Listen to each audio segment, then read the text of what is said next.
এবং এমন ভাবে ভোট করবেন যাতে বিরোধীরা এই ভোটের যন্ত্রণায় আগামী 5 বছর বাড়ি থেকে বেরোতে পারে না। আমাদের প্রার্থীকে বিপুল ভোটে জয়যুক্ত করবেন এবং আপনারা গর্বতে বলতে পারবেন আপনারা ভোটে আপনার প্রার্থী জয় হয়েছে।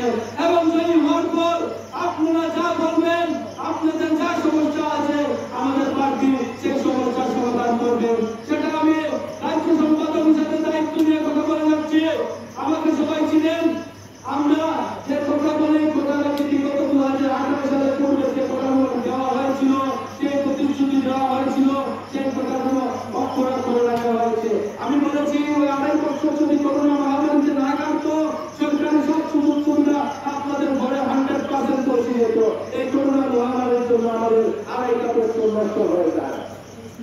আমি আপনাদেরকে কতগুলো নিবেদন করবো, ভারতীয় জনতা পার্টিতে ভোট করা মানে দেশের স্বার্থে ভোট করা, দেশের উন্নয়নের স্বার্থে ভোট করা। বিরোধীদের ভোট করা মানে দেশের বিরুদ্ধে ভোট করা, দেশের উন্নয়নের বিরুদ্ধে ভোট করা।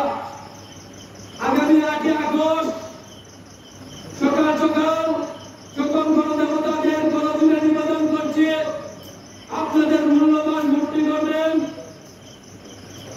সুস্বাস্থ্য পরিষেবার জন্য, সুশিক্ষা ব্যবস্থার পক্ষে, ভালো রাস্তাঘাটের পক্ষে, ভালো স্বাস্থ্য পরিষেবার পক্ষে, বিশুদ্ধ পানীয় জলের পক্ষে, বিদ্যুতিক লাইনের পক্ষে, সার্বিক উন্নয়নের পক্ষে আপনারা ভারতীয় জনতা পার্টিকে ভোট করবেন এবং ভারতীয় জনতা পার্টি সর্বদা আপনার পাশে থাকবো।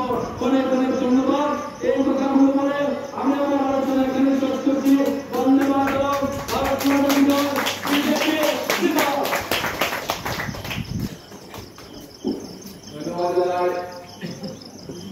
আমাদের প্রদেশ যুব মোর্চার সম্পাদক বিধান চক্রবর্তী মুখ্যমন্ত্রী, পুলিশ